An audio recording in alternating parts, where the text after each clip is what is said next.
I am so excited for our topic of conversation today. A big question that people always ask is, what is the difference between unconscious, subconscious, and conscious mind? And there are a lot of different perspectives on it. Some people say that the words are totally interchangeable, and we are here to tell you that that's not the case. There's actually a lot of science and research that goes into the work that we do at Yes Supply. And so this was there's a question that was coming up a lot, and we have really looked into it, and we wanted to be able to share this to better the coaching community and support people who are doing mindset work so you can explain this to your clients. So at Yes Supply, we have our amazing neuropsychologist, Dr. Aubry. And so we're going to have her on. We'll share a little bit about who she is and her background.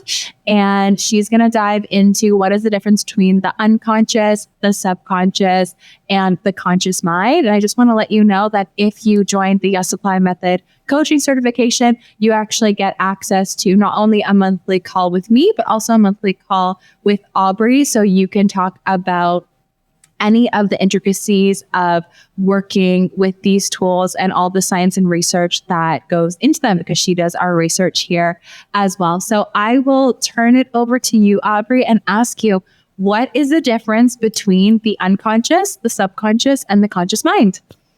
Amazing. And that is such a great question, Reese. It's definitely the number one question we receive in the Yes Supply community. And it makes a lot of sense, because when we talk about our brain, we oftentimes can kind of pinpoint a place where we know that, a particular thing happens in our brain. So when I'm looking at you right now, I'm recognizing your face, we know like my occipital lobe is like activating, right? And when I'm planning out what I'm going to say next, my frontal lobe is activating. The subconscious mind is a little bit different, because we can't actually pinpoint the location of our subconscious mind. There's no place in our mind where this processes are happening. So oftentimes when we have conversations about what the subconscious mind is, what the unconscious mind is, or conscious mind, sometimes we blur the lines because it's something that we can't physically see.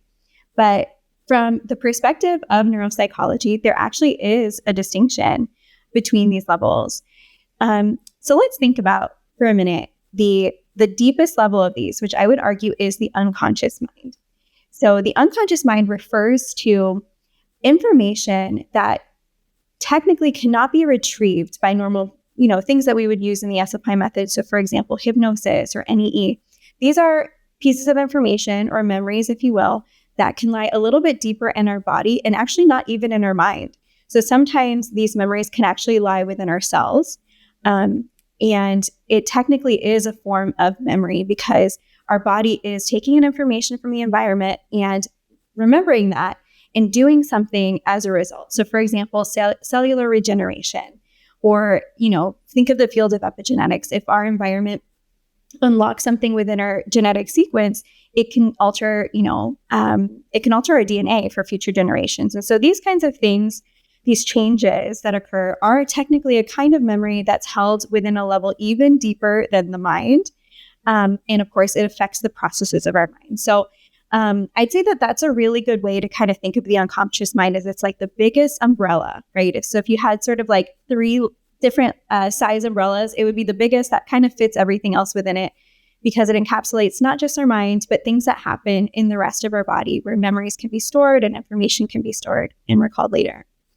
The subconscious mind is a level above this, very, very similar in that it contains information that isn't currently available in our conscious mind. So it's underneath that threshold of awareness, and it's stored somewhere that is actually very much accessible if we wanted to access it. And that's what I think everyone in the SFI community is so amazing at doing, is being curious about how to access things in the subconscious mind. Things like tools like hypnosis, tools like neuroenergetic encoding are fabulous ways to tap into that level. And as I mentioned, that distinction, it's underneath that level of awareness that we have in our day-to-day, actions that we're taking, but it's still above that level of not being able to pull it up when we need to. So it's kind of like that sweet spot where we know most of our processing is happening. And then, of course, just above that line, everything above that threshold of awareness, so things that we know we're thinking right now, things that we know we're doing right now, that realm of processing is within our conscious mind. And I think it's really fascinating because, as I mentioned, there are certain structures that we can't align with the conscious mind, but the deeper you go, the harder it is to kind of tell where the processing happens. So I'd say that's like a great sort of like way to kind of think about it. Think about those 3 levels. It's totally fine if you want to continue to use the terms interchangeably, but just know that certain fields, there will be this distinction made. And as I mentioned, from the perspective of neuropsychology, I would definitely say that the unconscious mind is just a little bit of a level deeper than what we're usually talking about when we refer to working with the subconscious mind. It's really interesting too, to me, when you think about where these terms came from. Keep in mind that as we're in this field and as you're a coach and having a beautiful coaching career over the next 10, 15, 20 years, I'm willing to bet that terms might actually continue to change. So when you think about the history of where these terms came from, it's actually relatively recent that we came up with them. And the first person to really establish this idea of the subconscious mind or unconscious mind in Western psychology was Sigmund Freud.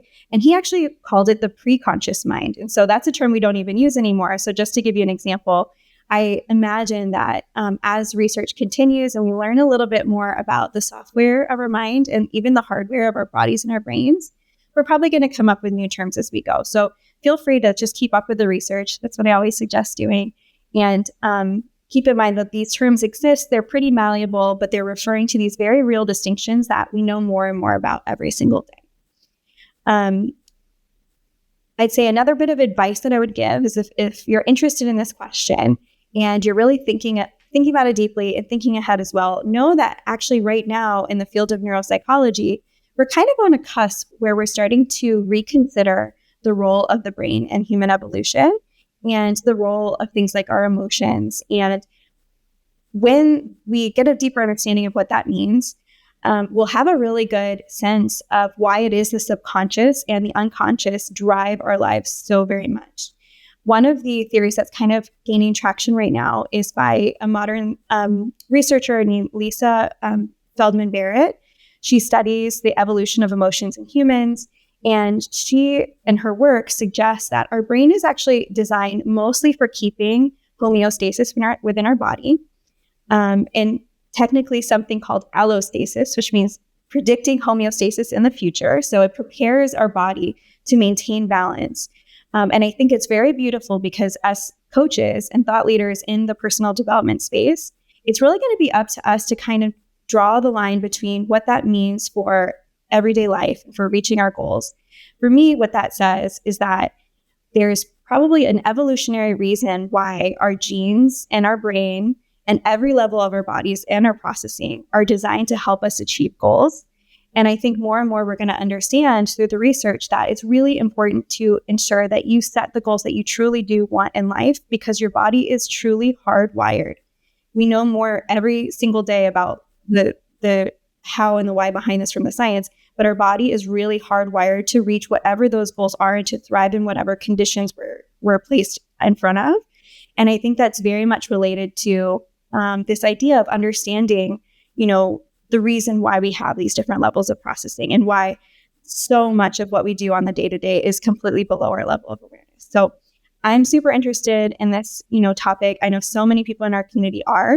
So I highly recommend if you're interested, make sure to keep up with that research. We continuously in our community share every single month in our Q&A calls the latest and greatest when it comes to research that's being done in this arena.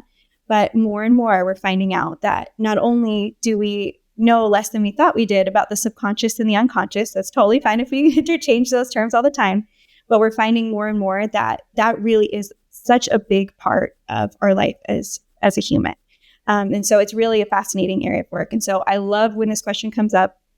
And I definitely think that if it's something you're interested in, you're going to find that every single day there's more and more research out there that will really connect to this. And so I'm very excited to see the SFI, community, all the incredible coaches that are out there, all the incredible thought leaders that are out there that are coming from this community.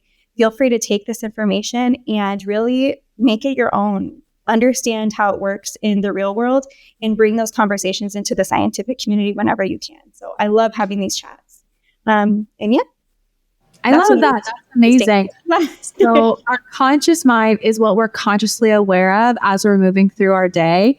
And sometimes we might see our results and say, like, how is that created? Well, we're only consciously aware of less than 5%, and the other 95% is happening within our conscious or our subconscious mind. So if we're seeing a result that we like, a lot of the time you're on autopilot to create that. And also if we're seeing a result that we don't like so much, this can be an invitation for us to look at maybe what's happening in our subconscious, or I love that term preconscious, right? Because it's like, what were the things that we were doing just before we became conscious of it? It was our preconscious or our subconscious, those 60,000 thoughts that we think a day that we weren't aware of that dictate our behaviors and our actions and our emotions that's leading to our results. And so to me, it sounds like the subconscious is our thoughts that are happening underneath the surface, our emotions that are happening.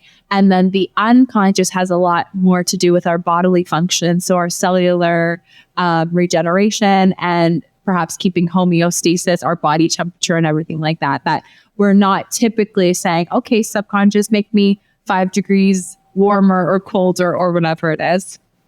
Yeah, 100%. And I feel like if that, concept, feels a little bit kind of dense, it is, because we're, even as a field, we're understanding more and more every day. But the word I'd say to keep in mind when it comes to all of this is efficiency.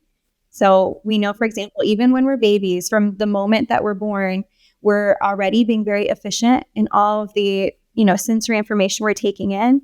And for example, there's so much research showing that the speech sounds that we hear very, very early on, we start to lose our sensory abilities to distinguish different sounds if we don't hear them very much in our environment, right? So if we're hearing a certain language, we're going to become attuned to what that language means, and everything else kind of falls away. And that's because our brain just shows you from the very get-go, even before we're born, it's already looking around in our environment and making these calculations about efficiency and doing all of this below our threshold of awareness. So the better we are at kind of putting in the direction in our GPS, the better we're going to have, the better time we're going to have reaching that destination, because otherwise we're constantly going to be, rerouting, right? Our subconscious is going to be rerouting towards what it thinks we should be doing. And so taking an active role in kind of communicating with your subconscious and your unconscious is, I think, one of the best skills we can develop. Yeah. Because it's kind of pruning away those things that we don't use. So what would you say about when somebody is doing something consciously that impacts their unconscious processes? So for example, Wim Hof breathing that can help him, survive in really cold temperatures, or when somebody uses hypnosis, for example, to shift the way that their cells are regenerating to create more health or a certain health outcome. Yeah. Oh, I love that question. Honestly, I think that's one of the best things we can do is not just studying, the unconscious and the subconscious mind, but learning how to communicate with it. And by that, the tools that you mentioned, Reese, are such great resources.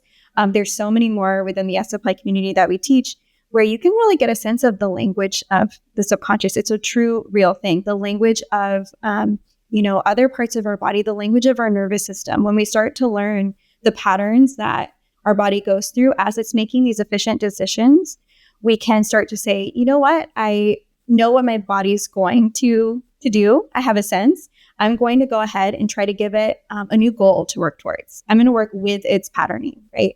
And I'm going to give it, thinking like we mentioned before about the GPS, I'm going to give it very clear, like a clear destination of exactly where I want to go. I'm going to trust it'll get me there, right?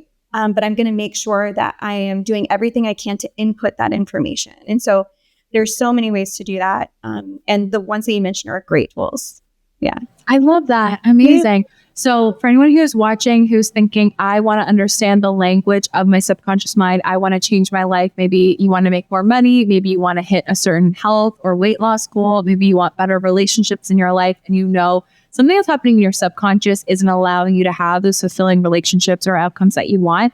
I definitely encourage you to look into my program. Yes, it's yours. So yes, it's yours takes all of the science-backed methodologies and modalities that we use at Yes Apply and show you how to use it in your own life to create your yes, know that's already yours, and create it in your life. And then if you're listening and you love these tools and you want to learn how to use them for others, maybe you want to be a successful coach, author, podcaster, and so you really want to dive into the science of the subconscious mind and using the language to support others as a coach, then I definitely encourage you to check out the Yes Apply Method coaching certification, where you'll be certified in EFT, mindset coaching, neural energetic wiring, neural energetic encoding, and hypnosis to better your life and to better the lives of people around you. So we'll link all of these incredible things below.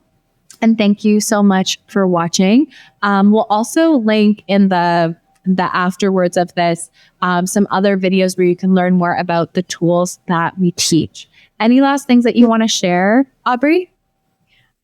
Honestly, just that I'm so proud of all the work that Yes Apply does, not just for the coaching industry, but honestly, this is informing, so many other like movements, society movements, people going for their goals, people understanding that we've got this programming that we can change if we want to. It's really moving everything forward. So I'm really, really proud of the work that you do, Reese, and that all the amazing trainers do at Yes Apply. And I've never found a place quite like it.